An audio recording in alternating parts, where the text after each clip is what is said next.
आ जाए लोग। आवाज आ रही है मेरी?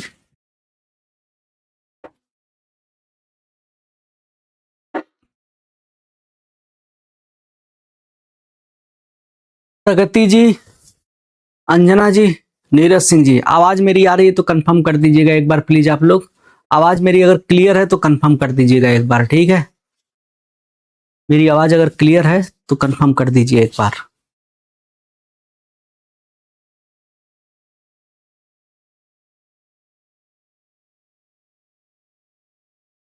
ठीक है। गुड इवनिंग सानू चौधरी जी। बढ़िया है प्रगति जी, हम बहुत अच्छे हैं, धन्यवाद, थैंक यू। ऑल क्लियर है जी सर, आ रही है, धन्यवाद। चलिए क्लास शुरू करते हैं। क्लास में हम लोगों ने क्या बात कर रहे थे? हम लोग नीति आयोग के बारे में बात कर रहे थे। जैसा कि आपको पता है कि प्लानिंग कमीशन को 31 दिसंबर 2014 को हमने पूरी तरह से वाइंड अप कर दिया और उसकी जगह जो संस्था भारत के लिए आर्थिक प्लानिंग और एग्जीक्यूशन का कार्य देखने लगी, उस संस्था का नाम था नीति आयोग। नीति आयोग, ठीक है। नीति आयोग के बारे में बेसिक बेसिक चीजें यहाँ पे लिखी हुई हैं, जिसके बारे में आपसे जहां से क्वेश्चन पूछेगा एग्जैक्ट मैं टू द पॉइंट आपको बता रहा हूं कि किस दिन नीति आयोग ने काम संभाला। तो 1 जनवरी 2015 से नीति आयोग ने जो है काम संभालना, क्योंकि 31 दिसंबर 2014 को जो है प्लानिंग कमीशन जो है डिसबैंड हो गया, या कह लीजिए वाइंड अप हो गया, ठीक है। और यहां से नीति आयोग का जो मेन नाम होता है, आपसे यही पूछेगा, national institution for transforming India. National institution for transforming India, यही जो है नीति आयोग का जो पूरा नाम है। यह क्वेश्चन में आपसे पूछेगा किस डेट को ये जो है काम शुरू किया, फॉर्मेशन किस दिन हुआ, यह क्वेश्चन आपसे पूछेगा। आपसे यह भी पूछेगा कि नीति आयोग जो है किस तरह की बॉडी है, कॉन्स्टिट्यूशनल निकाय है, कॉन्स्टिट्यूशनल बॉडी है, नॉन कॉन्स्टिट्यूशनल बॉडी है, स्टेट लेवल पे है या सेंट्रल लेवल पे, ऐसे कुछ करके पूछेगा आपसे उल्टा पलटा करके। तो इसको याद रखिएगा, ये नॉन कॉन्स्टिट्यूशनल बॉडी है, यानी असंवैधानिक निकाय है, ठीक है। इसके बाद अगर हम देखेंगे तो इसका जो है चेयरपर्सन कौन होगा, इसका चेयरपर्सन पदेन अध्यक्ष कौन होता है, अध्यक्ष कौन होता है, तो इसका पद जो है फिक्स है। हमेशा जो भारत का प्रधानमंत्री होगा, ये वही नीति आयोग का जो होगा चेयरपर्सन होगा। आज प्रधानमंत्री श्री नरेंद्र मोदी जी हैं, कल को कोई और आया जिसको भी जनता चुनेगी, हो सकता है वो राहुल गांधी भी हो सकते हैं, हो सकता है वो राकेश भी हो सकते हैं, हो सकता है वो प्रगति भी हो सकती हैं, सानू जी भी हो सकते हैं, कोई भी हो सकता है जिसे जनता यह जो जिम्मेदारी देगी कि भारत का प्रधानमंत्री बनिए और उनके अंदर इच्छा होगी वो बनेंगे, तो वह भी नीति आयोग के अध्यक्ष या नीति आयोग के जो है चेयरपर्सन कहलाएंगे, क्योंकि यह पदेन अध्यक्ष है, कोई नहीं। जो भी प्रधानमंत्री होगा वही इसका भी अध्यक्ष हो जाएगा, चेयरपर्सन हो जाएगा। एक्चुअल में सारा काम और सारी चीजों को दिखाते हैं वाइस चेयरपर्सन। वाइस चेयरपर्सन इस समय सुमन बेरी जी हैं, ठीक है। और जो पहले जो वाइस चेयरपर्सन थे वो कौन थे, जरा कमेंट में आप लोग नाम लिखिएगा उनको। जो पहले जो थे चेयरपर्सन थे वो कौन थे, जरा कमेंट में आप लोग लिखिएगा। वो थे श्री अरविंद पनगढ़िया जी, जो थे पहले वाइस चेयरपर्सन थे। और अभी भी पहले और वर्तमान में भी नीति आयोग के जो चेयरपर्सन है या पद अध्यक्ष हैं, वो प्रधानमंत्री श्री नरेंद्र मोदी जी हैं, अभी भी वही हैं, ठीक है। तो सुमन बेरी जी वर्तमान में इसके जो है उपाध्यक्ष या वाइस चेयरपर्सन हैं, ठीक है। आगे देखते हैं, पहले वाइस चेयरपर्सन अरविंद पनगढ़िया जी थे, ठीक है। प्रथम सीईओ, इसका एक सीईओ भी होता है, chief executive officer. Chief executive officer को क्या बोला जाता है, इसको बोला जाता है हिंदी में प्रमुख कार्यकारी अधिकारी। प्रमुख कार्यकारी अधिकारी जिसे हिंदी में बोला जाता है, उसे अंग्रेजी में सीईओ बोला जाता है, चीफ एग्जीक्यूटिव ऑफिसर। वो कौन है? वह जो पहले थे, फर्स्ट टाइम जो बने थे, वह सिंधु श्री खुल्लर जी थे। वर्तमान में जो हमारे नीति आयोग के प्रमुख सीईओ हैं, करंट सीईओ हैं, वह वीवीआर सुब्रमण्यम जी हैं। ये 3-4 नाम है जिसे आपको याद रखना होगा, ठीक है। ये 3-4 नाम आपको याद रखना होगा। नीति आयोग में कौन कौन मेंबर हो सकते हैं, तो नीति आयोग में केंद्र सरकार के 4 मंत्री भी मेंबर होंगे प्रधानमंत्री के अलावा। तो ये जो होते हैं एक्स ऑफिस मेंबर होते हैं, यानी आज के डेट में जो है अमित शाह हमारे होम मिनिस्टर हैं, तो वह इस समय जो है इसके मेंबर हैं। कल को हमारा होम मिनिस्टर कोई और हो जाएगा, सानू जी हो जाए, अनुजा जी हो जाए, तो वह भी इसके उस जगह को ले लेंगी, वह भी मेंबर बन जाएंगी अपने आप, ठीक है। तो जो भी गृह मंत्री होगा वह अपने आप इस संस्था का एक मेंबर हो जाएगा। वित्त मंत्री जी भी जो है वो इनके मिसेज निर्मला सुब्रमण्यम जी भी इसकी जो है एक मेंबर हैं। रक्षा मंत्री भी इसके मेंबर हैं और जो है एग्रीकल्चर मिनिस्टर जो है इस समय वह भी इसके मेंबर हैं। ठीक है, चलिए आगे देख लेते हैं वर्क और फंक्शन क्या होता है, इसका कार्य क्या क्या होता है। तो इसका मेन काम होता है पॉलिसी फार्मुलेशन एंड इनोवेशन। तो पॉलिसी बनाना और कुछ नए नए चीजों को उसके साथ क्या बोलते हैं इंटीग्रेट करना या ले आना। ठीक है, तो नए नए पॉलिसी बनाना और नवाचार करना। इनोवेशन मतलब क्या होता है? इनोवेशन मतलब होता है कोई नई चीज आई है उसको आप इस किसी पुरानी चीज के साथ वो कर दिए, जोड़ दिए। जैसे इनोवेशन की बात करेंगे तो जैसे हमारे पहले कंप्यूटर जो थे बहुत स्लो होते थे, लेकिन जो है उसकी जगह क्या हो गया, अब जो है नया इनोवेशन आ गया, कंप्यूटर की जगह अब लैपटॉप आ गए हैं। जैसे हमारा पहले टीवी पुराना इतना बड़ा टीवी होता था, बहुत बड़ा होता था, लेकिन आजकल टीवी एकदम फ्लैट आ रही है, पतली सी आ रही है। तो टीवी के सेक्टर में यह इनोवेशन हो गया, नवाचार हो गया। तो कुछ भी नई तकनीक आ रही है उसको अपनी पॉलिसी में इंक्लूड कर लेना और उसमें बड़े लेवल पे बदलाव करना, नवाचार करना, इनोवेशन करना, यह सब इसका काम होता है। भारत सरकार के लिए एक थिंक टैंक है, यानी ये सोचेगा, स्ट्रेटजी बनाएगा कि कैसे हमें डेवलपमेंट करना है, कैसे अपने प्लान को एग्जीक्यूट करना है। ठीक है, और ये जो होता है साक्ष्य आधारित नीतियों और नवाचार पे ध्यान केंद्रित करता है ताकि जटिल चुनौतियों का समाधान हो। ठीक है, ये क्या करता है, एविडेंस बेस्ड पॉलिसी मेकिंग करता है और इनोवेशन करता है। ये नहीं कि हवा हवाई, जैसे वो अकबर ने बोल दिया कि मुझे हवा महल बनाना है तो बीरबल ने तोते छोड़ दिए और तोते ऊपर जाके बोल रहे हैं कि जल्दी ईंट पहुंचा दो, जल्दी सीमेंट पहुंचा दो। तो ये हवा हवाई बातें होती हैं, इस तरह का नहीं। हमें ऐसी पॉलिसी बनाना है जो एविडेंस बेस्ड हो, यानी कि तथ्य पर आधारित हो और जिसके लिए पर्याप्त जो है उसकी सफलता के लिए एविडेंस हो, और ऐसा पहले भी किसी कंट्री ने किया है विशेष परिस्थिति में। ठीक है, evidence based policy making, policy एकदम कंक्रीट होनी चाहिए, इनोवेशन भी उसके साथ होना चाहिए। ठीक है, तो पॉलिसी साक्ष्य आधारित एविडेंस बेस्ड जो होता है वह हमारा जो है यह होगी, पॉलिसी होगी। ठीक है, और जो है नवाचार यानी इनोवेशन भी उसमें इंक्लूड होना चाहिए। अगला देख लेते हैं कोऑपरेटिव फेडरलिज्म। यह बड़ा इंपॉर्टेंट पॉइंट है। देखिए, फेडरल गवर्नमेंट और स्टेट गवर्नमेंट के झगड़े बड़े पुराने हैं। अगर आप पढ़ेंगे वर्ल्ड हिस्ट्री के बारे में तो अमेरिका का जो है अब तक का जो सबसे भयानक युद्ध था, अमेरिकी सबसे ज्यादा अमेरिकी अगर मारे गए हैं किसी युद्ध में अब तक, तो world war first, world war second, ये सब नहीं है। अमेरिका में एक गृह युद्ध हुआ था 1861 से लेके 1864 के बीच में, अब्राहम लिंकन के टाइम पे, जो अमेरिका का सिविल वार हुआ था। उस सिविल वार में इतने लोग मारे गए थे, इतने अमेरिकी मारे गए थे कि उस सिविल वार के बाद से अब तक अमेरिका छोटे बड़े बहुत सारे युद्धों में इन्वॉल्व रहा है, लेकिन उतने अमेरिकी कभी नहीं मरे हैं। सबका मिला के भी उतने अमेरिकी नहीं मरे हैं पिछले 150 साल में जितना एक सिविल वार में अमेरिकन पीपल मरे थे। तो वो झगड़ा बेसिकली क्या था, आमतौर पे लोगों को दिखाया जाता है कि वो झगड़ा जो था गोरे कालों की समस्या को लेकर विवाद था, लेकिन एक्चुअल में उस झगड़े के कारण बहुत बड़े बड़े थे। उस झगड़े का कारण, सबसे बड़ा कारण था फेडरल और स्टेट गवर्नमेंट के बीच में कॉन्स्टिट्यूशनल जो गतिरोध था, जो कंट्रोवर्सी थी, वह था सबसे बड़ा कारण, वही था। बाकी अदर कारण भी एक काम कर देते हैं। जैसे 1857 की क्रांति में चर्बी वाले कारतूस ने अपना कहा कि उसकी वजह से हो गया। चर्बी वाले कारतूस से थोड़े ना 1857 की क्रांति होगी, बहुत बड़ी बुनियाद पहले से पड़ी थी, बस थोड़ा सा वो आग लगाने या माचिस की तीली दिखाने वाली बात थी। ठीक है, तो वह जो स्टेट और फेडरल गवर्नमेंट का संबंध बड़ा ही जरूरी और बहुत ही कॉम्प्लिकेटेड और बड़ा ही नाजुक होता है।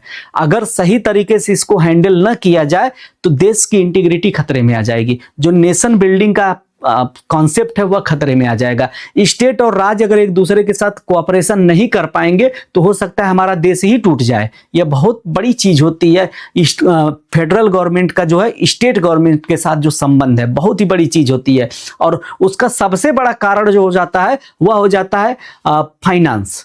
फाइनेंस जो होता है बहुत बड़ा रोल प्ले करता है। आप सोचिए कि भारत सरकार जो है सिक्किम मेघालय से खूब टैक्स वसूल रही है, खूब जीएसटी ले रही है, लेकिन जब भारत सरकार को वहां कुछ देने की बात आएगी, कुछ भी ना दे तो क्या हो जाएगा, विवाद तो होगा ना। जैसे आप देखेंगे अमेरिकन हिस्ट्री में आप पढ़ेंगे बोस्टन टी पार्टी क्या थी। बोस्टन टी पार्टी का यही नियम था ना, नो टैक्सेशन विदाउट रिप्रेजेंटेशन, यही नारा था ना कि अमेरिकी ही लोग थे, एंग्लो सैक्सन जाति के ही लोग तो अमेरिका में जाके जॉब कर रहे थे, रह रहे थे, वही लोग तो ब्रिटेन के खिलाफ विद्रोह किए थे अमेरिका के स्वतंत्रता संग्राम में, और जबकि वो ब्रिटेन के ही लोग थे जो वहां जाके बसे थे। वो किस बात पे नाराज थे कि टैक्स हमसे ले रहे हो लेकिन हमको रिप्रेजेंटेशन नहीं दे रहे हो। नतीजा क्या हुआ, लोगों ने ब्रिटेन का झंडा ही उतार के फेंक दिया। तो ये जो स्टेट और सेंट्रल गवर्नमेंट का जो फाइनेंशियल फेडरेशन होता है, ये बड़ा ही मैटर करता है। तो इसी चीज पे यहाँ पे फोकस किया गया है, कोऑपरेटिव फेडरलिज्म, यानी फेडरल गवर्नमेंट जो होती है दिल्ली में बैठ के पॉलिसी बनाए, और किसके लिए बनाए, मेघालय के लिए, मणिपुर के लिए, त्रिपुरा के लिए। वो बेचारे वहां की आधी पॉपुलेशन जो है दिल्ली कभी देखी भी ना होगी, आधी क्या 70% पॉपुलेशन दिल्ली नहीं देखी होगी, उसके लिए पॉलिसी बना रहे हैं, उससे कुछ पूछ ही नहीं रहे हैं, उसका कोई इन्वॉल्वमेंट ही नहीं है पॉलिसी मेकिंग में, कैसे चलेगा? ये बहुत गलत अप्रोच है। तो इस चीज को सुधारा जाए कि केंद्र और स्टेट गवर्नमेंट के बीच कोऑपरेशन बढ़े, साथ ही साथ पॉलिसी के फॉर्मेशन में स्टेट की जो है एक एक्टिव पार्टिसिपेशन होना चाहिए। स्टेट जो है एक्टिवली पार्टिसिपेट करे पॉलिसी के फॉर्मेशन में, यानी नीति आयोग बैठ के जब कोई पॉलिसी बनाए तो जिस स्टेट के लिए पॉलिसी बन रही है, स्टेट भी उसमें जो है पार्टिसिपेट करे कि हमारी यह समस्या है, हमारे लिए ऐसे काम होना चाहिए। ठीक है, अब जैसे भारत में एजुकेशन की पॉलिसी बने तो उड़ीसा हो गया, बिहार हो गया, और कोई भी कुछ स्टेट होंगे, जहां छत्तीसगढ़ हो गया, यहां पे एजुकेशन का बहुत लो लेवल है। तो अब भारत सरकार नीति आयोग बैठ के कहे कि हम एजुकेशन पे काम करेंगे।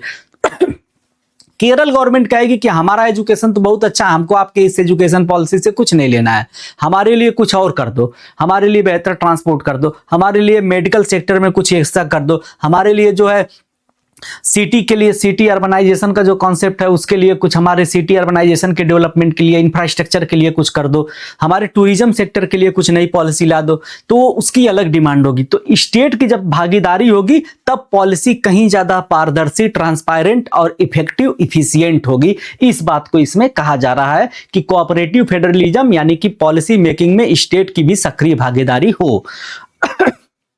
अगला देखते हैं, सस्टेनेबल डेवलपमेंट गोल्स। इसके बारे में आप लोग सुने होंगे, general assembly of United Nations में इस चीज को पास किया गया था कि हम लोग जो है 169 जो है टारगेट रखेंगे और 17 जो है सस्टेनेबल डेवलपमेंट गोल्स रखेंगे। तो हमारी जो नीति आयोग की एक पॉलिसी का, हमारी नीति आयोग की एक जो नीति है या एक टारगेट यह भी है कि हम जो वहां प्रॉमिस किए हैं 1930 तक, जो 17 SDGs के लिए हमने पॉलिसी किया है, सस्टेनेबल डेवलपमेंट गोल्स के लिए जो हमने वहां पे प्रॉमिस किया है संयुक्त राष्ट्र संघ में, उसको भी ध्यान रख के हम अपने डेवलपमेंट की पॉलिसी को बनाएंगे। यानी कि जो भी वहां पे हमने बात की है कि हम यह करेंगे, जेंडर इक्वलिटी लाएंगे, इन्वायरमेंट बचाएंगे, मरीन लाइफ बचाएंगे, फिर इसके बाद कार्बन इमिशन कम करेंगे, हेल्थ केयर पे बात करेंगे, हाइजीन की बात करेंगे, एजुकेशन की बात करेंगे, ठीक है, वीमेन राइट की बात करेंगे, बहुत सारी चीजों के बारे में वहां पे बात की गई है। तो उसके मद्देनजर हमारी पॉलिसी होनी चाहिए। तो जो SDGs है, इनके हिसाब से जो है हमारी पॉलिसी चलनी चाहिए, तथा मंत्रालय और राज्य सरकारों के बीच जो है कोऑर्डिनेशन स्टेब्लिश हो, ताकि हम जो है सतत विकास लक्ष्यों को प्राप्त कर सके, यानी सस्टेनेबल डेवलपमेंट गोल्स को प्राप्त कर सके। यह भी एक देश की इमेज बिल्डिंग वाली बात है ना, इस पर भी हमको ध्यान देना होगा। Strategic and long term planning. देखिए, सरकार की प्लानिंग हमेशा जो है लॉन्ग टर्म होती है, हल्की फुल्की नहीं होती है। हमारी प्लानिंग जो होती है लॉन्ग टर्म होनी चाहिए, ठीक है, दीर्घकालीन एक रणनीतिक योजना होनी चाहिए। भले हमारा जो है गोल हमें जो हासिल करना है, भले उसमें टाइम लग जाए, कितना भी टाइम लग जाए, लेकिन हमको जो एक लॉन्ग टर्म के लिए एक बड़ी स्ट्रेटेजिक फोकस एक पॉलिसी बनाना पड़ेगा, जिससे उसका असर जो है हमें बाद में बहुत पॉजिटिव और बहुत अच्छा मिले। हेल्थ केयर को लेके हम एक अच्छी लॉन्ग टर्म पॉलिसी बनाएंगे। एजुकेशन, अगर आज हम अपनी एजुकेशन पॉलिसी को चेंज करेंगे तो 15-20 साल बाद उसका असर दिखेगा। ऐसा नहीं कि आज हम अपनी एजुकेशन पॉलिसी चेंज कर दिया तो अगले साल जो ग्रेजुएट होगा वह पूरा बदल, ऐसा स्टूडेंट मिल जाएगा जो सब कुछ संभाल लेगा, AI वाला हो जाएगा। AI के लिए बच्चों को तैयार करने में आपको 5 साल 10 साल समय लगेगा, उसके बाद उसका हमको सही रिजल्ट आउटपुट मिल पाएगा। तो लॉन्ग टर्म स्ट्रेटेजिक पॉलिसी पर फोकस करने की बात की गई है। आज अगर हम अपना इंफ्रास्ट्रक्चर डेवलप करेंगे, जैसे आज अगर हम हाईवे बनाएंगे, तो आज हाईवे अगर बनाने की प्रक्रिया शुरू करेंगे तो हाईवे तैयार होने में, एक बढ़िया हाईवे 1000 किलोमीटर 500 किलोमीटर का हाईवे तैयार करने में कम से कम 5-6 साल लगेंगे। जब वो तैयार होगा, उस पे जब उससे जो है कनेक्टिविटी बढ़ेगी, तब कहीं जाकर इंडस्ट्री और लेबर मूवमेंट होगा, इंडस्ट्री का माल मूवमेंट होगा, रॉ मटेरियल मूव होगा, तब कहीं जाकर हमको उसका रिजल्ट दिखने को मिलेगा। ठीक है, इसके अलावा जो होता है, यह हो गया real time monitoring and evolution, यानी कि कोई भी भारत सरकार का जो प्लान एग्जीक्यूट हो रहा है जमीन पर, कोई भी प्लानिंग जो है, पॉलिसी जो है एग्जीक्यूट हो रही है, तो उसका एकदम रियल टाइम मॉनिटर किया जाएगा, उसको देखा जाएगा, निगरानी की जाएगी, कितना काम हुआ है, काम कैसा चल रहा है, उसमें क्या क्या कमियां हैं, वो सारा का सारा इवोल्यूशन भी इवैल्यूएशन भी उसका किया जाएगा। ठीक है, encouragement of public private partnership, सरकार यह अच्छे तरीके से जानती है कि सरकारी क्षेत्र पर्याप्त नहीं है, government sector are not enough to execute all economic policies properly in the country, we have to take help of private sector, we have to make some coordination with private sector, without private sector it is impossible to do so fast development as we want. जितना तेजी से हम जो है चाह रहे हैं कि डेवलपमेंट हो, उतना तेजी से डेवलपमेंट के लिए हमको जो है प्राइवेट सेक्टर को अपने साथ इंक्लूड करना ही पड़ेगा, क्योंकि प्राइवेट सेक्टर जो होते हैं वह थोड़े से एक्टिवली पार्टिसिपेट करते हैं, चीजों को अच्छे से करते हैं। ऐसी बड़ी बड़ी कंपनियां हैं जिनको इतना ज्यादा अनुभव है बहुत सारे कामों में कि उतना प्राइवेट गवर्नमेंट सेक्टर की कंपनियों को अनुभव भी नहीं है। ठीक है, जैसे आपका दिल्ली मेट्रो को ले लें आप, दिल्ली मेट्रो सबसे बढ़िया एग्जांपल है पीपीपी का। आपके जो हाईवे बनते हैं वो भी, उसमें भी पीपीपीज होती हैं, यानी प्राइवेट पब्लिक क्या बोलते हैं, पब्लिक प्राइवेट पार्टनरशिप्स का सबसे अच्छा एग्जांपल है। निजी क्षेत्र और सरकार के बीच सहयोग बढ़ना ही चाहिए, नहीं तो दिक्कतें होंगी, क्योंकि निजी क्षेत्र भी तो एक बड़ा भारी इंप्लॉयमेंट जनरेट कर रहे हैं ना। अगर निजी सेक्टर को अगर हटाएंगे तो अनएम्प्लॉयमेंट की भी एक भारी समस्या आ जाएगी हमारे सामने। ठीक है, चलिए आगे देखते हैं।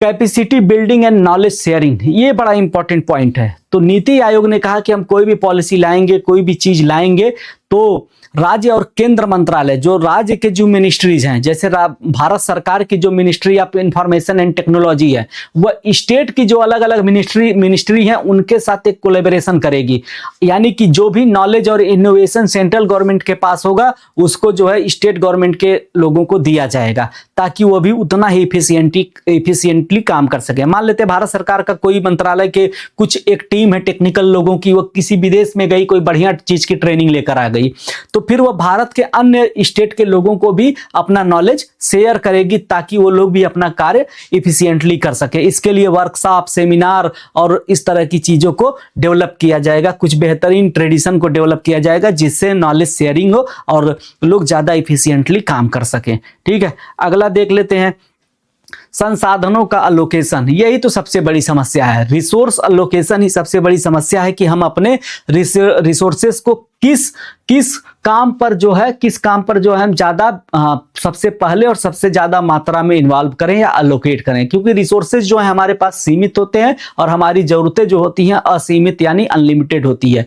तो हम कैसे अपने रिसोर्सेज को ऐसे अलोकेट करें कि हमको जो है एक संतुलित डेवलपमेंट हमको मिल पाए। ठीक है, सारा रिसोर्स अगर आप दिल्ली, मुंबई इस पे लगा देंगे तो हमारे स्टेट बहुत पीछे रह जाएंगे। इस वजह से हमको रीजनल लेवल पे भी जाके रिसोर्स को डिप्लॉय करना पड़ेगा, ताकि रीजनल क्षेत्र में भी डेवलपमेंट हो। आप खुद सोचिए कि अगर मुंबई, दिल्ली को हम बहुत ज्यादा डेवलप कर देंगे, बहुत ज्यादा इंडस्ट्री यहां पे आ जाएंगी, तो सारा का सारा लेबर फोर्स जो है सारे शहरों से या सारे स्टेट से लेबर फोर्स जो है इस एरिया में आना शुरू हो जाएगा। नतीजा, शहरी क्षेत्र में आप कितना भी ट्रांसपोर्टेशन बढ़ा लें, कितना भी बिजली दे लें, कितना भी रोड इंफ्रास्ट्रक्चर बढ़ा लें, भीड़ भाड़ लगा ही रहेगा, बहुत समस्याएं होंगी। तो बेहतर है कि रीजनल लेवल पे ही हम चीजों को डेवलप कर दें। जैसे अगर लखनऊ और पटना को अगर हम आईटी हब के तौर पे डेवलप कर दें, एग्जाम्पल के तौर पे, तो क्या होगा, बंगलौर, दिल्ली, एनसीआर, पुणे, हैदराबाद, यहाँ पे जो है दबाव कम हो जाएगा, क्योंकि यहीं पे लोग आईटी की जॉब करने लगेंगे। बिहार के लोग पटना में चले आएंगे, यूपी के लोग लखनऊ में रह जाएंगे, गिने चुने कुछ लोग जो है इधर उधर जाएंगे। तो इससे क्या होगा कि उस स्टेट के लोग उसी स्टेट में रह जाएंगे, जिससे वहां पे उनको एम्प्लॉयमेंट मिल जाएगा। ये क्या है, सबसे बेस्ट एग्जाम्पल है बैलेंस्ड रीजनल डेवलपमेंट का। ठीक है, चलिए आगे चलते हैं। Focus on digital India and technology. ठीक है, डिजिटल इंडिया और तकनीकी प्रगति पे हमको ज्यादा फोकस करना पड़ेगा। ठीक है, क्योंकि सबको पता है कि आज के टाइम पे अगर हम देखिए, बड़ी खास बात आप लोगों को बता रहे हैं, कमेंट वगैरह करते रहिएगा। कमेंट में जरा ऑन कर लेता हूं, कमेंट तो मैं देख ही नहीं पा रहा हूं।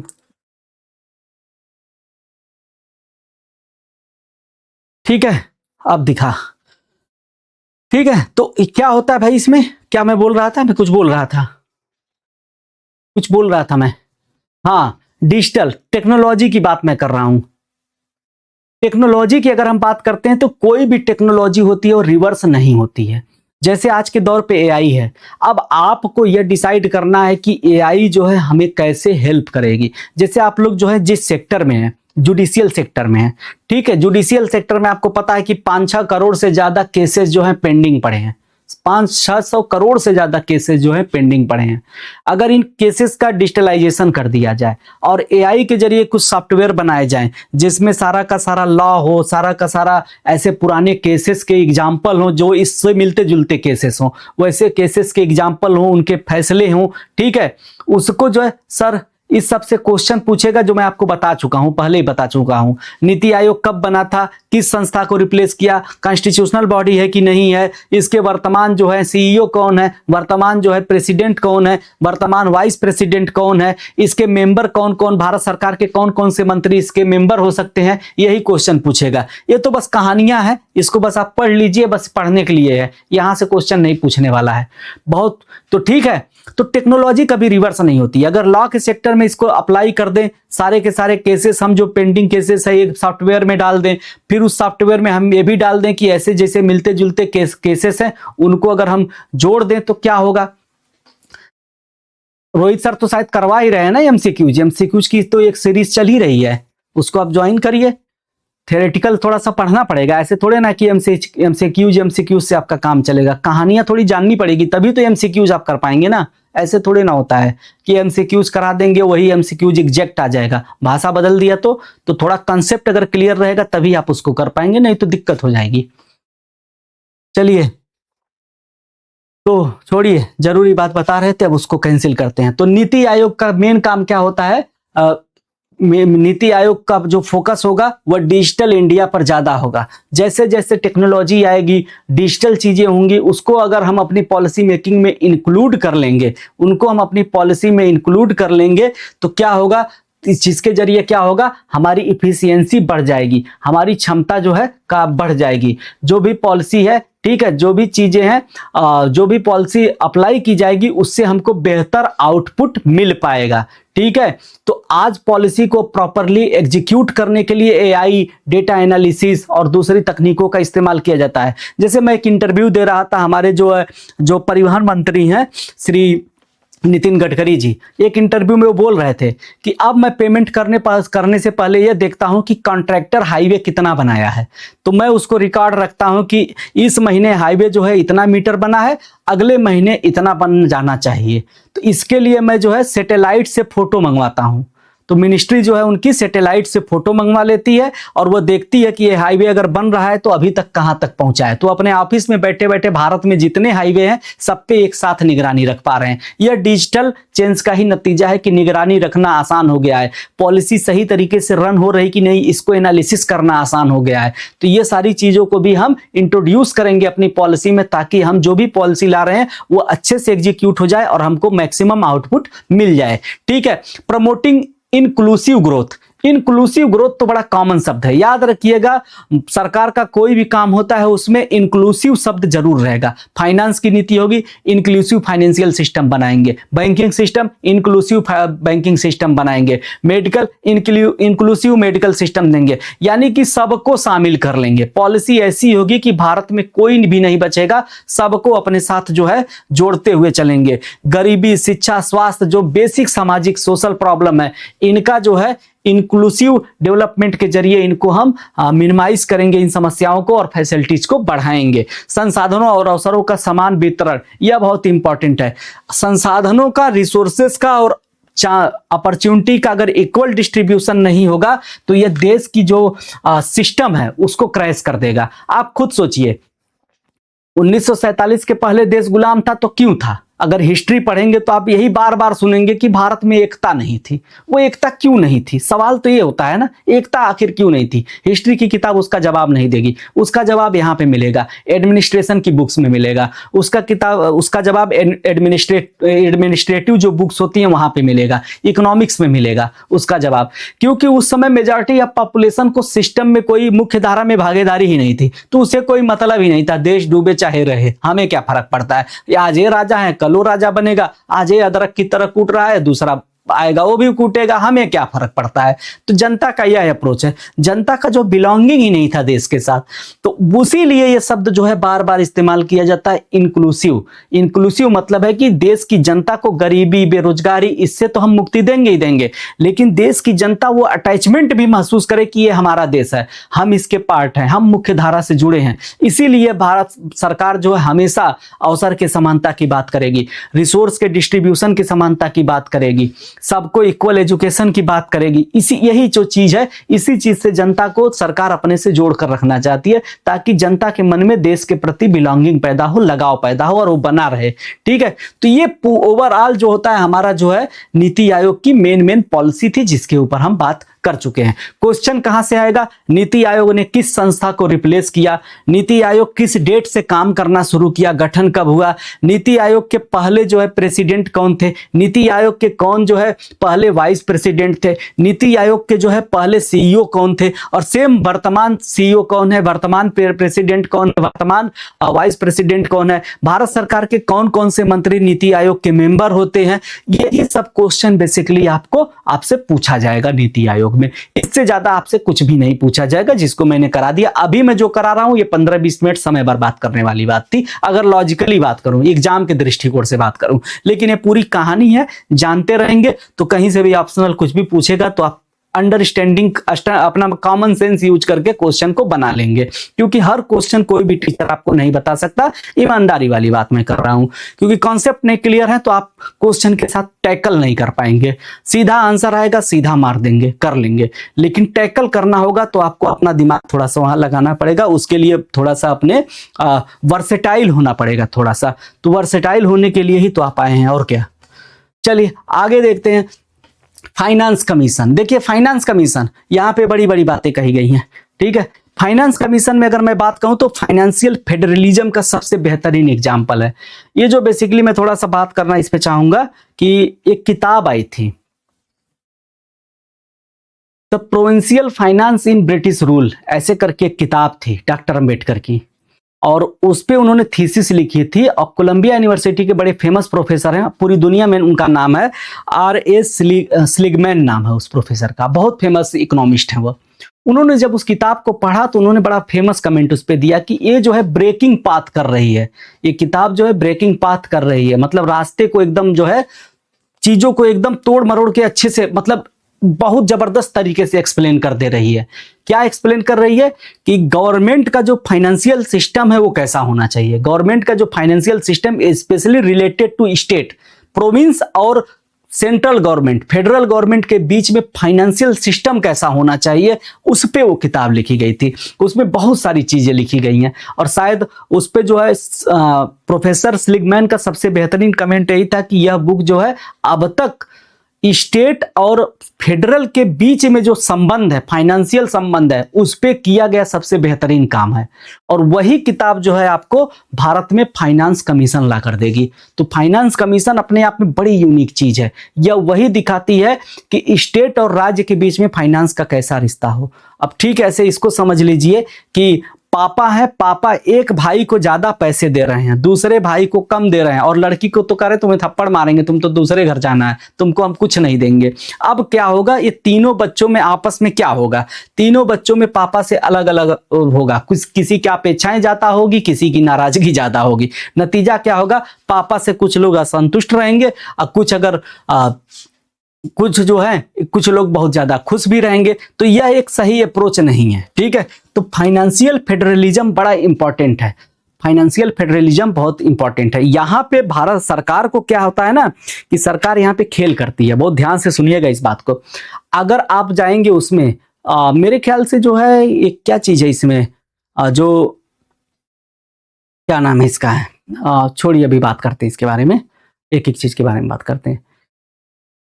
आप इस पे जाएंगे, जो हमारी जो यूनियन लिस्ट है और स्टेट लिस्ट है, कॉन्करेंट लिस्ट है, ये होता है ना, 3 लिस्ट होती हैं। मैंने कॉन्स्टिट्यूशन बहुत कायदे से नहीं पढ़ा है, मैं ऑनेस्टली बस बता रहा हूँ। कॉन्स्टिट्यूशन में मेरे हाथ बहुत तंग है, बाकी ओवरऑल सब्जेक्ट में मैं ठीक ठाक थोड़ा बहुत जानकारी रखता हूँ। हिस्ट्री में, साइंस में, इकोनॉमिक्स में मेरा ठीक ठाक है, और मतलब काम चलाऊं कह सकते हैं। और जियोग्राफी में भी एवरेज मान सकते हैं मुझको, इन्वायरमेंट भी ठीक ठाक कह सकते हैं। तो 3-4 सब्जेक्ट मेरे ठीक ठाक हैं। कॉन्स्टिट्यूशन मेरा सबसे बुरा है, जिसमें मैं समझिए कि अगर 0 नंबर का भी लिखना हो तो शायद उसमें भी मैं कंफ्यूज हो जाऊंगा, 0 नंबर का भी ना कर पाऊं। मुझे उसमें पता नहीं कैसी दिक्कत है, मैं आज तक नहीं समझ पाता उस चीज को। बहुत सारी चीज, ये अनुसूची कौन सी होती है, तब तक पता चलेगा पार्ट कौन सा है, मैं उसमें बहुत ज्यादा कंफ्यूज हो जाता हूँ। उस नंबर गेम या इसमें मैं फंस जाता हूँ, मैं सही से नहीं समझ पाता।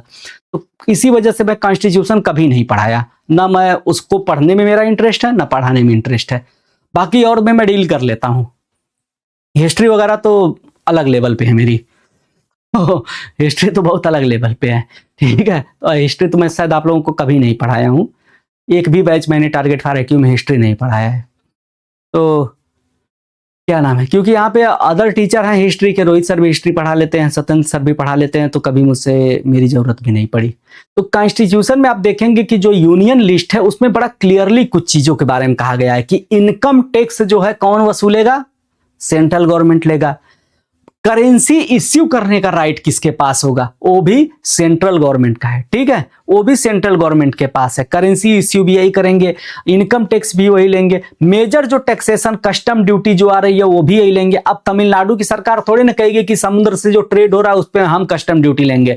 फ्लाइट से कोई आया, माल लेकर उतरा मुंबई पे, तो महाराष्ट्र गवर्नमेंट नहीं कर सकते कि यहाँ पे कस्टम ड्यूटी हम लेंगे, ठीक है।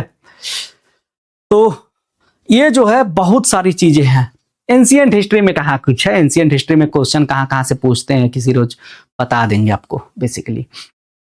तो क्या नाम है इसका, तो ये जो आप सोचिए कि मुंबई पे कोई जहाज उतरा माल लेकर, उसका सारा इनका जो कस्टम ड्यूटी सेंट्रल गवर्नमेंट ले रही है। तो स्टेट गवर्नमेंट कहेगी ये क्या हो रहा है, हमारे स्टेट में आ रहा है, हमारा समुद्र तट है, इस पे कस्टम ड्यूटी ये ले रहे हैं, हवाई जहाज से माल आया कस्टम ड्यूटी ये ले रहे हैं, इनकम बड़े बड़े अमीर लोग हैं उनका इनकम टैक्स यही ले रहे हैं, कारपोरेट टैक्स यही ले रहे हैं। तो स्टेट करे तो करे क्या, तो स्टेट को कहा गया, जो पुराना नियम था कि तुम शराब बेच लो, तुम जो है आबकारी डिपार्टमेंट में डील कर लो, तो उससे इनकी आय बहुत कम होती थी। कहा गया तुम जो जगह जगह पुल उल पे जो होता है ना, चुंगी लगा लो, थोड़ा बहुत टोल टैक्स वगैरह लगा लो। बाद में नेशनल हाईवे आ गए तो वो भी टोल टैक्स यही ले जा रहे हैं। तो अब जो है स्टेट के पास पैसा कम होगा, तो स्टेट के पास जब पैसा कम होगा, सेंट्रल गवर्नमेंट सारा पैसा अपने पास ले जा रही है। इनडायरेक्टली यही दिखा रहा है कि सेंट्रल गवर्नमेंट जो है फाइनेंशियली स्टेट को कंट्रोल करने की कोशिश कर रहा है। अगर स्टेट के पास पैसा आ गया, मान लीजिए पैसा आ गया, कोई ऐसा कम्युनिटी जो है विशेष तौर पे जो छोटे छोटे राज्य होते हैं ना, एक खास इथनिक आइडेंटिटी रखते हैं, वो कहेंगे कि भाई अब हम अलग देश बनेंगे, हमारे पास पैसा भी है। इसीलिए तो कलेक्टर रखा जाता है ना हर जिले में। यूपीएससी के 2 कैंडिडेट हमेशा रहते हैं स्टेट में, आप ध्यान दीजिएगा। जो आईपीएस होता है, police department, law and order को मेंटेन करने वाला आईपीएस इंडियन पुलिस सर्विसेज से होगा, और जो जिलों का डीएम होता है वो भी स्टेट मतलब सेंट्रल गवर्नमेंट का एम्प्लॉय होता है। मतलब आईएएस अफसर जो होता है, Indian administrative service, Indian police services, इसीलिए तो स्टेट के हर एक जिले में है, ताकि वो जो है अच्छे से जो है फेडरल गवर्नमेंट के रिप्रेजेंटेटिव हैं, उन्हीं के हाथ में सारा कंट्रोल है। भले वो उस स्टेट के मुख्यमंत्री के अकॉर्डिंग चलें, लेकिन एक लिमिट तक ही उसके अकॉर्डिंग चल पाएंगे, क्योंकि उनकी ट्रेनिंग ऐसी होती है। उनकी फाइनल अकाउंटेबिलिटी कहां पे होती है, प्रेसिडेंट के प्रति अकाउंटेबल होते हैं वो, ठीक है, भले वो स्टेट गवर्नमेंट के मुख्यमंत्री की बात मान रहे हो। इस तरह हमारा एक फेडरल सिस्टम बनाया गया है कि कोई स्टेट बदतमीजी न कर पाए। स्टेट और राज्य के संबंध में आप जाएंगे तो पार्ट 1 में है ना सारी चीजें कॉन्स्टिट्यूशन के, कि कोई भी स्टेट यूनियन से अलग नहीं हो सकता, कोई निकलने की कोशिश किया तो पीटा जाएगा। तो ये सारी चीजें हैं। तो सरकार कैसे कंट्रोल करती है, सेंट्रल गवर्नमेंट, उसका एक बड़ा रोल है फाइनेंस। अगर फाइनेंशियली चीजें स्मूथली रहेंगी तो चीजें आराम से चलेंगी, कोई भी स्टेट जो है सेंट्रल से अलग होने की कोशिश नहीं करेगा। और उसके लिए हमें प्रॉपर फाइनेंस को मैनेज करना होगा, और इसी के लिए जो है वित्त आयोग का गठन किया गया है। वित्त आयोग जो होता है जो है क्या दिखाता है कि केंद्र और राज्य के बीच में जो फाइनेंशियल रिलेशन है उसको हमें कैसे मैनेज करना है। ठीक है, उसको हमें कैसे मैनेज करना है, यहां पे यही चीजें हैं। क्या उद्देश्य देख लीजिए, कराधान शक्तियां, ठीक है, टैक्स लेने की जो पावर होती है, एक्सपेंडिचर की जो जिम्मेदारियां हैं, इनके बीच में ऐसा ना हो कि ऐसा लगे कि सेंट्रल गवर्नमेंट ऊपर से दे रही है, राज्य जो है ऐसे भीख ले रहे हैं। ये वाली फीलिंग नहीं होनी चाहिए। अगर ये वाली फीलिंग होगी तो बाद में टकराव होगा। ठीक है, तो वही बात हो जाएगी कि मैं आपसे पैसे ले लिया सब टैक्स के रूप में। अच्छा विष्णु जी, कितना पैसा आज आपने अदालत से कमाया? सर 20,000 कमाया। ठीक है, यहाँ रख जाओ। अगले में फिर पर डे मैं आपसे 10,000 कमाया, 15,000 कमाया, 30 दिन महीने भर का पूरा मैंने इकट्ठा कर लिया। फिर 1 तारीख आई, फिर उसमें से निकाल के विष्णु जी ऐसे करके मांगो तब मैं आपको दूंगा। तो यही होता है वर्टिकल, जो होता है, जो वर्टिकल डिसबैलेंस है कि राज्य ऐसे दे रहा है और स्टेट ऐसे ले रहा है, राज्य उनसे ऐसे छीन ले रहा है। मतलब उनके बीच में कोई ऐसी फीलिंग नहीं हो रही कि हम भी इसके पार्ट हैं। तो राज्य और सेंटर के बीच में हमेशा ऐसा बैलेंस होना चाहिए कि जो टैक्स फाइनेंशियल जो फेडरलिज्म है उसमें जो सेंट्रल गवर्नमेंट है, यूनियन गवर्नमेंट का दबदबा न दिखे, ऐसा होना चाहिए। कंट्रोल रहे लेकिन ऐसा लगे कि सारे राज्यों के साथ सही व्यवहार किया जा रहा है, राज्यों के साथ सही व्यवहार किया जा रहा है। अब इसमें क्या होगा अगर यह हम हटा देंगे, तो जैसे महाराष्ट्र गवर्नमेंट का हमारी जीडीपी में बहुत ज्यादा योगदान है, गुजरात गवर्नमेंट का ज्यादा योगदान है, लेकिन उसके कंपेयर टू नॉर्थ ईस्ट के स्टेट का कम योगदान है। हमारे देश में अगर देखा जाए तो सेंट्रल गवर्नमेंट सबसे ज्यादा टैक्स कहां से ले रही है?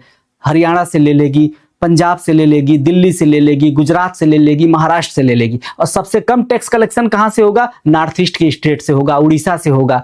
अब इस आधार पे हम कहें, इस आधार पे अगर हम कहें कि सबसे ज्यादा जो टैक्स देगा उसी के ऊपर सेंट्रल गवर्नमेंट ज्यादा खर्च करे, तो ये जो है गलत चीज हो जाएगी।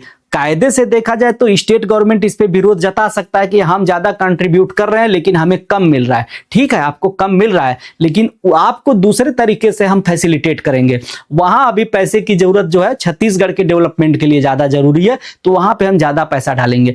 फिर यह भी उठेगा कि जब आप डेवलपमेंट कर रहे हैं तो रॉ मटेरियल कहां से ला रहे हैं? झारखंड से ही तो ला रहे हैं ना। आप कोयला कहां से ला रहे हैं? दूसरी चीजें कहां से ला रहे हैं? तो आप रॉ मटेरियल जब उन स्टेट से ले रहे हैं तो अगर उनको हम कुछ सब्सिडी या फैसिलिटीज नहीं देंगे तो कैसे हम उनसे रॉ मटेरियल ले पाएंगे? ये भी तो एक इश्यू होगा ना। गुजरात की एक कंपनी है, पावर बना रही है, उसके लिए उसे कोयला चाहिए तो झारखंड के जंगल और छत्तीसगढ़ के जंगल काट रही है, तो इन्वायरमेंटल कॉस्ट वहां के लोग चुका रहे हैं, तो उसकी कॉस्टिंग भी तो कौन पे करेगा? यही सब संबंध है जिसको फाइनेंस कमीशन आइडेंटिफाई करता है, रिमूव करता है, और स्टेट के बीच में जो टकराव है, कंट्रोवर्सी है फाइनेंशियल इश्यू को लेकर, उन्हें दूर करने का प्रयास करता है। ठीक है, समझ गए इस चीज को?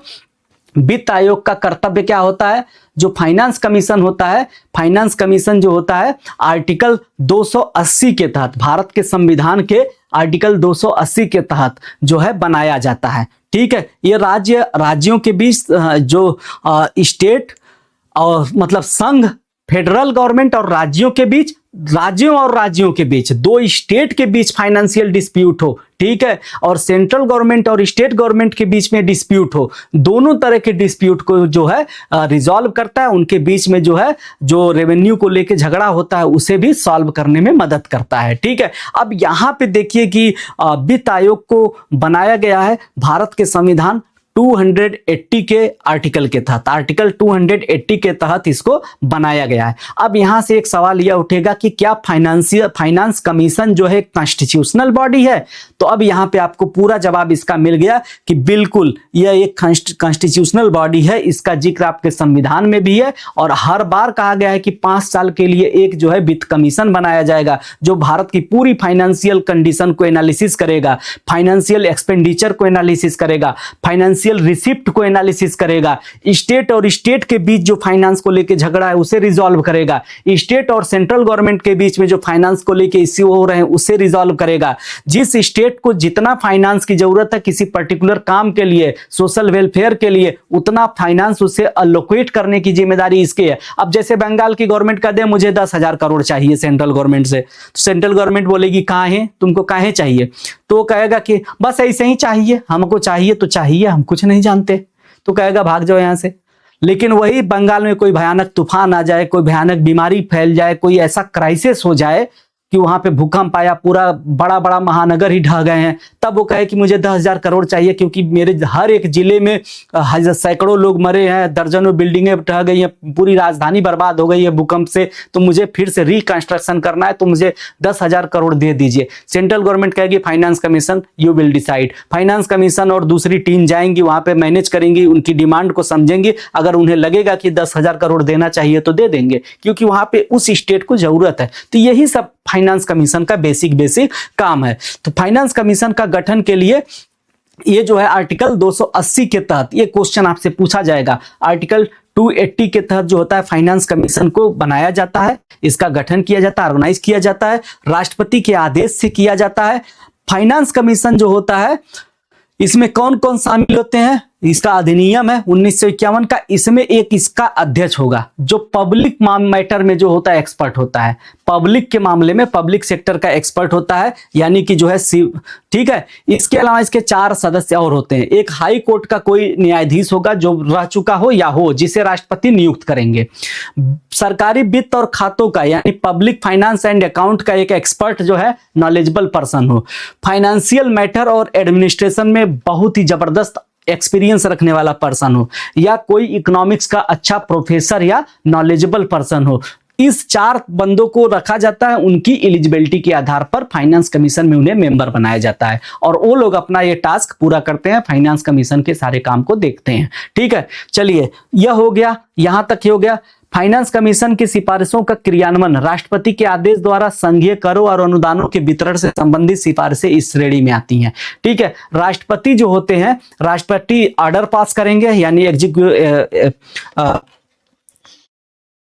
एक ऑर्डर पास करेंगे। उस ऑर्डर के अकॉर्डिंग जो सेंट्रल गवर्नमेंट के यानी फेडरल टैक्सेस हैं और जो दूसरी रिसिप्टेड हैं उनके पास, जो दूसरी रिसिप्ट हैं जहां से भी रेवेन्यू आया हो, जो भी फेडरल गवर्नमेंट का टैक्स है और जहां से दूसरे और रिसिप्ट जहां से उन्हें रेवेन्यू आया है, उस रेवेन्यू का कैसे डिस्ट्रीब्यूशन करना है, ये सारी सिफारिशें इसी श्रेणी में आएंगे। कौन किसकी, जब ये जो है फाइनेंस कमीशन की सारी जो सिफारिशें होती हैं किस आधार पे होती हैं, राष्ट्रपति आदेश देते हैं कि जितना भी टैक्स कलेक्शन हुआ है, सेंट्रल क्या बोलते हैं, फेडरल गवर्नमेंट को जितना टैक्स मिला है, जितना अदर सोर्स से रेवेन्यू मिला है, सबको कैसे स्टेट के बीच में डिस्ट्रीब्यूट करना है, इसके लिए आप एक रिपोर्ट लाइए, एक सिफारिश लाइए। वो सब क्या है, राष्ट्रपति के आदेश से ही होता है। अगला है कार्यकारी आदेश के द्वारा, एग्जीक्यूटिव ऑर्डर के द्वारा। तो विशेष जो कंडीशन होती है, जैसे भूकंप कहीं आ गया, तुरंत पैसा जारी करना है, तो ये क्या है, विशेष परिस्थिति है, तो वहां पे एग्जीक्यूटिव ऑर्डर के जरिए भी फाइनेंस कमीशन उस पे अपना अनुमोदन करेगा या कहिए कि रिव्यू करेगा। प्रथम फाइनेंस आयोग का गठन कब हुआ था, 6 अप्रैल 1952 को हुआ था। इंपॉर्टेंट है, और इसके जो है हेड थे केसी नियोगी थे। केसी नियोगी कमेटी ही थी आपकी क्या बोलते हैं, प्लानिंग कमीशन बनाने के लिए, लेकिन वहां प्लानिंग कमीशन बना गए, उसमें नहीं गए, वो आ गए सीधे सीधे किस पे, यहां पे आ गए, यहां पे है वो। ठीक है, इस पे आ गए आपके फाइनेंस कमीशन के जो है वो चेयरमैन बन जाएंगे। ठीक है, तो फाइनेंस कमीशन के चेयरमैन कौन थे, सबसे पहले चेयरमैन केसी नियोगी जी जो थे। ठीक है, अब तक जो है 5 वर्ष पे एक बार फाइनेंस कमीशन बनाया जाएगा, वो पूरे 5 साल तक काम करेगा। एक टीम बनाएगी जाएगी, कमीशन बनाया जाएगा, वो 5 साल तक रिव्यू करेगा, चीजों को समझेगा और एनालिसिस करेगा, भारत सरकार को इकोनॉमिक पॉलिसी जो फाइनेंस का जो डिस्ट्रीब्यूशन एलोकेशन है उसमें सलाह मशवरा देगा। अब तक 15 फाइनेंस कमीशन बन चुके हैं। 2023 में 31/12/2023 को 16वां फाइनेंस कमीशन बनाने की बात कही गई है, और अब जो है वह 16वां फाइनेंस कमीशन 2026 से जो है वो अपना काम करना शुरू कर दिया है, और उसके उपाध्यक्ष या कौन है, हेड कौन है, श्री अरविंद पनघड़िया जी हैं जो इसके जो है हेड हैं। ठीक है, चलिए, तो ये हो गया आपका जो है बेसिकली पूरा का पूरा फाइनेंस कमीशन कंप्लीट हो गया। ठीक है, इसको आप इंग्लिश हिंदी दोनों में फाइल लिखी हुई है, ये फाइल शायद अभी नहीं डली होगी, कल सुबह मैं इसको डलवा दूंगा। ठीक है, तो आप इसको भी पढ़ लीजिएगा, हिंदी इंग्लिश सभी लोग आप अच्छे से पढ़ लेंगे, पूरी कहानी आपको पता है। न्यू इकोनॉमिक पॉलिसी पे आ जाते हैं। न्यू इकोनॉमिक पॉलिसी क्या होती है, थोड़ा सा इसके बारे में जान लेते हैं। आप लोगों को पता है कि न्यू इकोनॉमिक पॉलिसी नई आर्थिक नीति 1991 में आई थी। ठीक है, 1991 में न्यू इकोनॉमिक पॉलिसी आई थी। यह क्यों आई थी, इसके पीछे मैंने थोड़ा बहुत आप लोगों से डिस्कस किया है जब मैंने आप लोगों को बताया था 5 ईयर प्लान, उसी में हम लोग इस पे डिस्कस कर चुके हैं।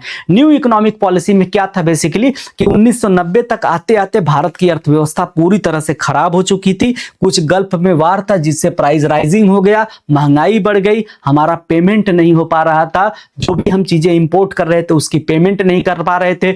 90 में रसिया कोलैप्स हो गया, जो हमारा सबसे बड़ा बिजनेस पार्टनर था, वहां से हमारी पूरी इनकम घट जाती है। फिर दुनिया भर में क्राइसिस चल रहे थे और हमारी इकोनॉमिक का मॉड्यूल ऐसा था कि हम लोग जो थे उतने इफिशिएंट नहीं थे, जिसकी वजह से हमारी आर्थिक हालत बहुत ज्यादा खराब होती चली गई। हमारे पास बैलेंस ऑफ पेमेंट को मैनेज करने का फंड नहीं था। हमारा फॉरेन रिजर्व जो है 1 अरब डॉलर से भी यानी $1 बिलियन से भी नीचे चला गया था। ऐसी कंडीशन में हमको स्विट्जरलैंड के बैंक में और बैंक ऑफ लंदन में अपने गोल्ड को गिरवी रख के हमको अपना बैलेंस ऑफ पेमेंट मैनेज करना पड़ा, हमें कुछ रिजर्व लेना पड़ा और हमें यह भी मानना पड़ा कि हम अपनी इकोनॉमिक कंडीशन को सुधारेंगे, अपनी आर्थिक नीतियों को नए तरीके से संवारेंगे, बनाएंगे और नई इकोनॉमिक पॉलिसी को लाएंगे। जब ये इकोनॉमिक पॉलिसी लागू हुई थी, उस इकोनॉमिक पॉलिसी में जो था एलपीजी उसे कहा जाता है। यहां पे एलपीजी मतलब लिक्विफाइड पेट्रोलियम गैस नहीं है,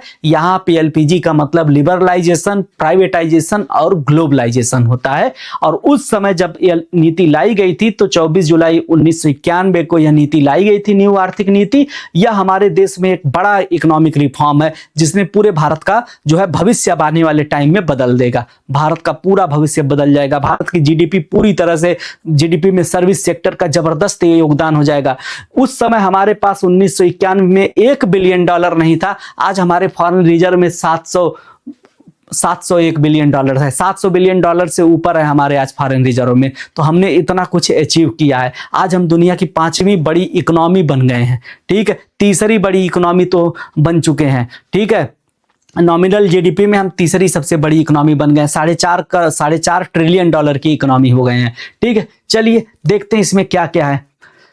इसमें जो है आपका जो है 24 जुलाई 1991 को ये पॉलिसी लाई गई थी। हमारे फाइनेंस मिनिस्टर उस समय श्री मनमोहन सिंह जी थे और हमारे देश के प्रधानमंत्री पीवी नरसिम्हा राव हैं। आमतौर पे हम अपने फाइनेंस मिनिस्टर को बहुत ज्यादा क्रेडिट देते हैं, लेकिन फाइनेंस मिनिस्टर को इतना फ्री हैंड देने के लिए और खुद जिम्मेदारी लेने के लिए होता है ना, रिस्क लेने वाले आदमी जो थे वो पीवी नरसिम्हा राव थे, जिनका जिक्र हम बहुत कम करते हैं। श्री पीवी नरसिम्हा राव का ये बहुत बड़ा योगदान है कि उन्होंने उस लेवल पे जाकर रिस्क लिया कि हम पॉलिसी ही अपनी चेंज कर देंगे। ये बहुत बड़ा होता है। अगर फेल होते हैं तो डॉक्टर मनमोहन सिंह को कोई कुछ नहीं कहता, पूरा जिम्मेदारी जो होता है प्रधानमंत्री के ऊपर जाती है, ठीक है। समझ गए बात को। तो पीवी नरसिम्हा राव जी का बहुत बड़ा योगदान है इस मामले में, ठीक है। एलपीजी की अगर हम बात करते हैं तो एलपीजी में एल मतलब होता है लिबरलाइजेशन, उदारीकरण। इसका यह मतलब होता है कि हम अपनी आर्थिक नीतियों में, इकोनॉमिक पॉलिसी और इकोनॉमिक रूल रेगुलेशन में जबरदस्त हम लचीलापन लाएंगे। We will make elastic and we will assure that there will be suppleness of in our rule and regulation related to financial policy. हमारी जो वित्तीय और इकोनॉमिक पॉलिसी है उससे रिलेटेड जो भी हमारे रूल रेगुलेशन है उसमें हम लचीलापन लाएंगे, so that our industries and corporate get more freedom to do their job, ठीक है।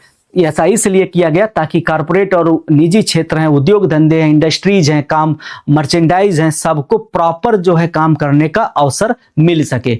दूसरा चीज जो होती है प्राइवेटाइजेशन। प्राइवेटाइजेशन का मतलब होता है डिसइन्वेस्टमेंट।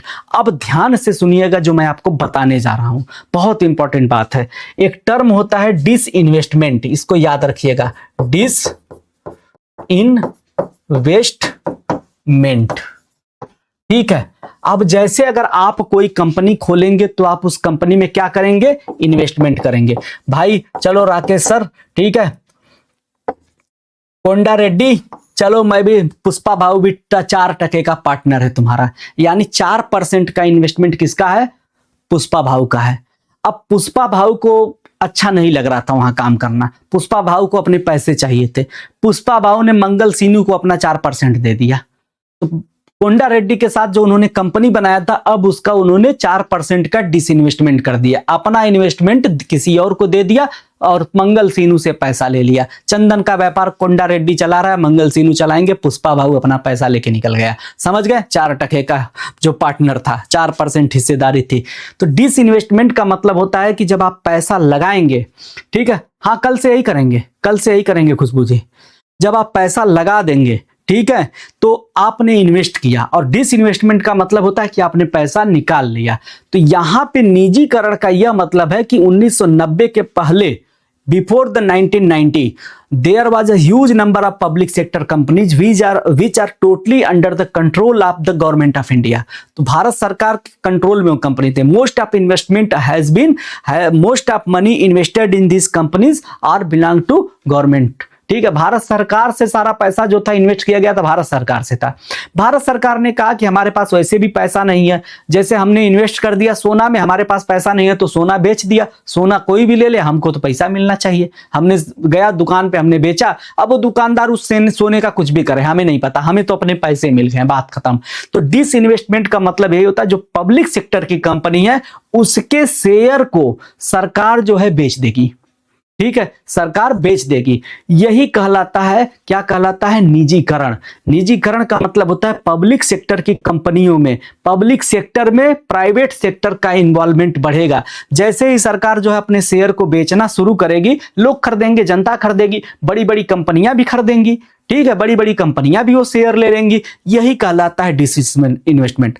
जैसे हम आप जाएंगे, सरकार की कोई सरकारी कंपनी है, मान लेते हैं कि कोल इंडिया है, भारत सरकार की कंपनी। भारत सरकार ने कहा कि हम इसका 20% शेयर बेच देंगे। कोल इंडिया 1 लाख करोड़ की कंपनी है। 1 लाख करोड़ का होता है 20%, मतलब 20,000 करोड़। क्या हम आप ले पाएंगे 20,000 करोड़? हम लोग हार्डली जो शेयर लेंगे, कोई 20,000 का लेगा, कोई 10,000 का, कोई 50,000 का। लेकिन एक बड़ी कंपनी है जो प्राइवेट सेक्टर की कंपनी है, जिसे कोयले की बहुत जरूरत होती है, ठीक है, जैसे आप ले लेंगे रिलायंस पावर, अडानी पावर, ये क्या करेंगे? ये सीधे 5,000 करोड़ का शेयर ले लेंगे। अब वो कोल इंडिया में 5% का प्रॉफिट होगा उनका, 5% के वो ओनर बन गए कोल इंडिया के। कोई और कंपनी 4% का ले ली, ठीक है, अब उसके ओनर बन गए। अब कोल इंडिया जो भी पैसा कमाएगी, उसमें जो भी प्रॉफिट होगा 5% इनका भी होगा। ये जो है, यही होता है निजीकरण। निजीकरण में पब्लिक सेक्टर की कंपनियों को जो है, निजी क्षेत्र की कंपनियां जो है उसमें अपनी हिस्सेदारी ले लेंगी, आम जनता जो है उसके शेयर ले लेगी। इसके अलावा पब्लिक सेक्टर जो काम पब्लिक के लिए, जो पब्लिक सेक्टर जो काम करता था,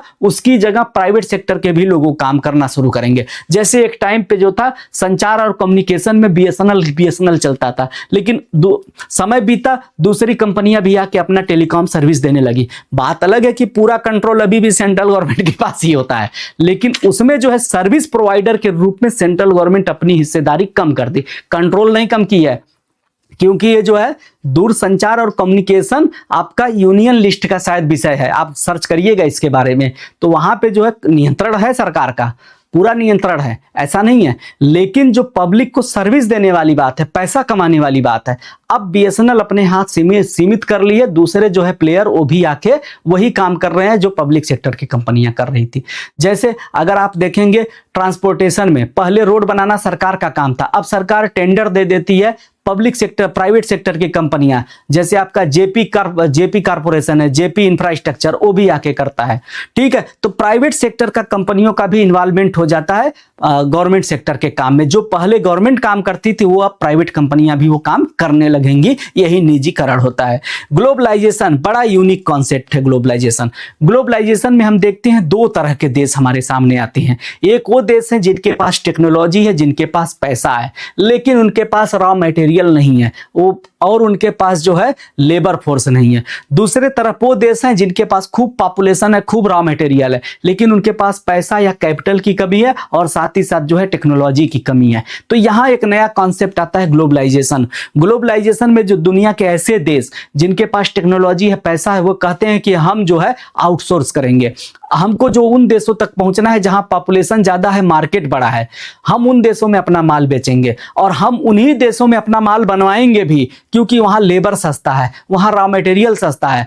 यहाँ हम लैब में बैठ के न्यूयॉर्क में, वाशिंगटन में या किसी बड़े हाई फाई शहर में बैठ के हम रिसर्च कर लेंगे कि हमारा प्रोडक्ट डिजाइन कैसा होगा, हमारे प्रोडक्ट का साइज क्या होगा, शेप क्या होगा, इसकी क्षमता क्या होगी, इसका काम क्या होगा। रिसर्च एंड डेवलपमेंट का काम हम अपनी लैब में या हेड ऑफिस में बैठ के कर लेंगे। प्रोडक्शन जो होता है किसी ऐसे देश में होगा जहां पे लेबर सस्ता हो, जहां पे रॉ मटेरियल सस्ता हो, गवर्नमेंट सपोर्ट करे।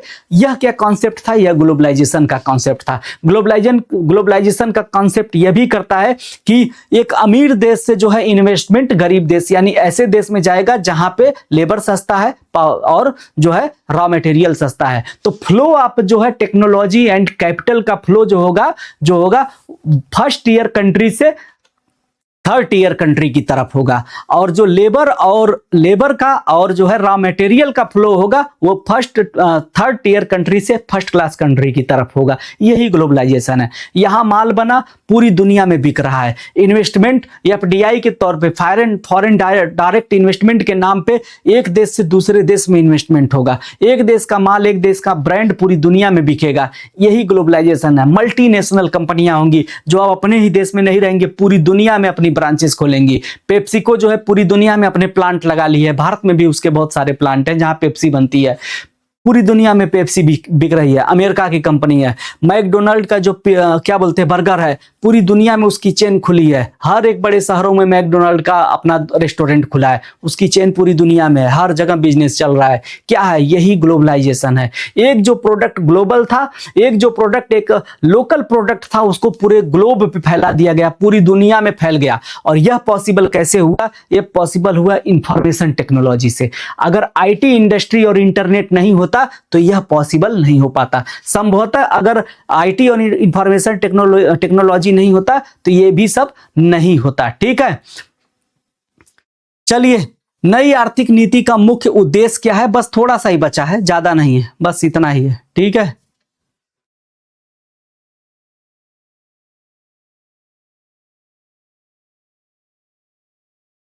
ये वही कहानियां है जो मैं अभी बता रहा था। पूरी कहानियां तो मैंने बता ही दिया। ठीक है, तो सरकार ने क्या क्या किया? उदारीकरण के नाम पे नियमों को कम कर दिया। जैसे लाइसेंस देने की नीति खत्म कर दिया। पहले हर बिजनेस के लिए लाइसेंस लो। अब सरकार ने कहा कि सिर्फ 6 उद्योग के लिए ही आपको लाइसेंस की जरूरत पड़ेगी। शराब का हो गया, तंबाकू, दवाइयां, औद्योगिक विस्फोटक, रक्षा उपकरण और रासायनिक उद्योग। इन 6 को छोड़कर किसी के लिए आपको लाइसेंस लेने की जरूरत नहीं है। सार्वजनिक क्षेत्र में सरकार ने कहा कि अब हम बहुत सारा काम नहीं करेंगे, हम सिर्फ रूल रेगुलेशन देखेंगे। काम करने के लिए प्राइवेट सेक्टर को दे दो।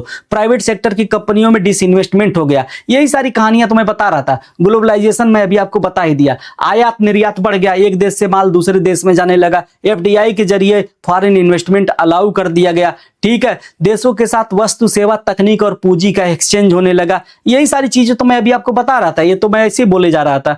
हो गया, खत्म हो गया, चैप्टर ही आपका खत्म हो गया। स्पेशल इकोनॉमिक जोन यह आ गया आपका। इस स्पेशल इकोनॉमिक जोन क्या होता है ये भी सुन ही लीजिए। 5 मिनट लगेगा, ये भी चैप्टर खत्म ही हो जाएगा। 5 मिनट में खत्म हो जाएगा। स्पेशल इकोनॉमिक जोन, ठीक है, विशेष आर्थिक क्षेत्र बनाए जाएंगे। सरकार एक विशेष आर्थिक क्षेत्र में सब कुछ ला के रख देगी। बिजली, पानी, सुरक्षा, सब कुछ हो गया। एक कंपनी जैसे आपका मान लेते हैं मोबाइल बनाने की कंपनी है, तो मोबाइल बनाने की कंपनी जहां होगी उसी स्पेशल इकोनॉमिक जोन के अंदर मोबाइल की बैटरी कोई कंपनी बना रही होगी। एक कंपनी मोबाइल का चार्जर बना रही होगी। एक मोबाइल का कवर बना रही होगी। एक मोबाइल का स्पीकर बना रही होगी। एक मोबाइल का वो क्या बोलते हैं माइक बना रही होगी। तो एक ही बड़े एरिया के अंदर छोटी छोटी बहुत सारी ऐसी कंपनियां स्टैब्लिश कर दी जाएंगी जो ओवरऑल प्रोडक्शन को सपोर्ट करेंगी। और ऐसे जोन में जो होता है सरकार चाहती है कि अधिक से अधिक उत्पादन हो, अधिक से अधिक जो है प्रोडक्शन हो। इसके लिए सरकार क्या करेगी? उस पर्टिकुलर टेरिटरी में, उस पर्टिकुलर एरिया में जो होता है सामान्य कानून के तहत जो हमारे जो सामान्य कारपोरेट लॉ हैं उनकी तुलना में बहुत ही नरम कानून वहां पे लागू हो जाते हैं। जिससे क्या होता है दुनिया भर के लोग उसी जोन में आके रहना चाहते हैं। चाइना ने ऐसा खूब किया। अपने समंदर के किनारे बहुत सारे ऐसे इकोनॉमिक जोन बना दिए, स्पेशल इकोनॉमिक जोन बना दिए। आप वहां पे जाइए चाइना में, कहिए मुझे एक फैक्ट्री लगानी है। किस चीज की फैक्ट्री लगानी है भैया? मुझे लगाना है सेमीकंडक्टर की फैक्ट्री। ठीक है, आपको कितने एरिया में लगाना है? इतने एरिया में लगाना है। कहेगी ठीक है आप जाइए। आप अपना ये फॉर्म भर दीजिए, अपना इन्वेस्टमेंट, अपना बैंक चेक अकाउंट इसमें डाल दीजिए, चेक नंबर वगैरह जो भी चेक काट के दे दीजिए, पेमेंट वगैरह, और आप जाइए 6 महीने बाद आइएगा। 6 महीने बाद आप जाएंगे तो उस एरिया में आपकी फैक्ट्री तैयार मिलेगी, बिजली पानी सब हो गया, असेंबली लाइन हो चुकी है। आपको ये भी बता देगा कि यहाँ यहाँ आपको जो है इस चीज को बनाने की मशीनें मिलेंगी, यहाँ यहाँ इसके टेक्निकल एक्सपर्ट मिलेंगे, सब कुछ वो बता देगा। ऐसा उन्होंने सिस्टमेटिक बनाया है। स्पेशल इकोनॉमिक जोन है। सरकार इतना ज्यादा फैसिलिटेट करेगी, टैक्स कम कर देगी, दूसरी सुविधाएं देगी, जिसकी वजह से लोग अधिक से अधिक आए, अधिक से अधिक इन्वेस्टमेंट लेकर आए, अधिक से अधिक नई टेक्नोलॉजी को लेकर आए, क्योंकि वहां टैक्स में खूब छूट होती है। सरकार कह देगी इस स्पेशल जोन में जो कोई बिजनेस करेगा 5 साल तक कोई टैक्स नहीं लगेगा। सारे बिजनेसमैन पहुंच जाएंगे, 5 साल में तो बहुत पैसा कमा लेंगे। 6 महीने साल भर में फैक्ट्री डाल लिया, 4 साल दबा के प्रोडक्शन किया, 24 घंटा फैक्ट्री चल रही है, कोई टैक्स ही नहीं सरकार को देना है। 20% 15% जो टैक्स है वही बच गया, तो 15% बहुत बड़ा प्रॉफिट होता है। 1000 करोड़ का टर्नओवर होगा तो 15% होता है 150 करोड़ का प्रॉफिट। एक साल में 150 करोड़ का प्रॉफिट जो सरकार को जाना था वो उद्योगपति के पॉकेट में आ गया, वो धुआंधार सेज में आएगा। यही तरीका होता है बिजनेस को तेजी से डेवलप करने का। इसमें क्या होता है, सरकार जो है कानून जो है बड़े सिंपल कर देगी। ट्रेड और इन्वेस्टमेंट के लिए कम सरकारी हस्तक्षेप, बस नाम मात्र का हो गया, चलो फार्म भर दो, साइन करो, अंगूठा लगाओ, निकल लो। विभिन्न उद्योगों को प्रोत्साहित किया जाएगा, प्रमोशन दिया जाता है कि यह इंडस्ट्री डेवलप हो। इसमें सरकार की भी नीति होती है, हर इंडस्ट्री को थोड़े प्रमोट करेगा, उन्हीं नीतियों को, उन्हीं इंडस्ट्री को प्रमोट करेगा जिसको सच में देश की जरूरत है। अब भारत में पहले से टेक्सटाइल इंडस्ट्री डेवलप है तो थोड़े ना कहेगा कि चाइना की टेक्सटाइल कंपनी तुम आ जाओगे। भारत में सेमीकंडक्टर की जरूरत है, तब वो कहेगा आ जाओ भाई तुम सेमीकंडक्टर की फैक्ट्री डाल लो, हम तुम्हें टैक्स में छूट दे देंगे, हम तुम्हें कोई भी ज्यादा एक्स्ट्रा बर्डन नहीं देंगे, सारी फैसिलिटी देंगे। तुम आ जाओ लिथियम आयन बैटरी भारत में बना लो, हम तुम्हें सब फैसिलिटी देंगे। वो थोड़े ना कहेगा कि यहाँ तो खुद ही कपड़ा बन रहा है, यहाँ पे खुद ही बहुत सारी पेन बनाने वाली कंपनी है, तो सब पेन बनाने वाली कंपनी को थोड़े ना सेज में इनवाइट करेगा। ठीक है, टैक्सेशन में छूट, पहले साल 100% छूट, पहले 5 साल 100% छूट, अगले 5 साल 50% छूट। इस तरह का ऑफर देती है सरकार जिससे तेजी से होता है। उस क्षेत्र के अंदर अगर प्रोडक्शन हो रहा है तो वहां पे कुछ भी आप मंगवाएंगे, कोई बाहर से कोई सामान मंगवा रहे हैं अपनी कंपनी में प्रोडक्शन करने के लिए, कुछ खास तरह के कल पुर्जे कंपोनेंट आप विदेश से मंगवा रहे हैं, इंपोर्ट किए, सरकार कहेगी ठीक है तुम्हारे इंपोर्ट ड्यूटी में भी हम छूट दे देते हैं। विदेश से तुम कल पुर्जे मंगवाओगे, भारत में ही ना असेंबल करोगे, तुम्हें हम टैक्स में छूट दे देते हैं। यह स्पेशल इकोनॉमिक जोन है, विशेष आर्थिक जो है क्षेत्र है यह। यहाँ पे जो है सरकार बहुत ज्यादा प्रमोट करती है। भारत में 379 स्पेशल इकोनॉमिक जोन है, जिसमें से जो काम करते हैं वो कौन से हैं, और यही क्वेश्चन पूछेगा आपसे। क्वेश्चन नंबर यही आपसे पूछेगा कि भारत में सबसे ज्यादा इकोनॉमिक जोन किस स्टेट में है, तो वह है तमिलनाडु। बस आपको यही याद रखना है, यही पूछेगा। ठीक है, बस खत्म हो गया ये चैप्टर मुझे लगता है। भारत और एशिया का पहला सेज जो है इंडिया कहां पे बना, भारत का जो है पहला इकोनॉमिक स्पेशल इकोनॉमिक जोन है वह कांडला गुजरात में बना था, 1965 में बना था। ठीक है, 1965 में बना था, गुजरात के कांडला पोर्ट के पास बना था। ठीक है, सेज स्पेशल इकोनॉमिक जोन कानून कब आया था, 1905 में आया था। सेज एक्ट 1905 में आया था। ठीक है, तो ठीक है, यही है, सेज को इकोनॉमिक डेवलपमेंट सेंटर के तौर पे जो है हमें डेवलप करना है। यह लॉ यही कहता है, this law help in the structure development of SEZ as industrial and economic hub.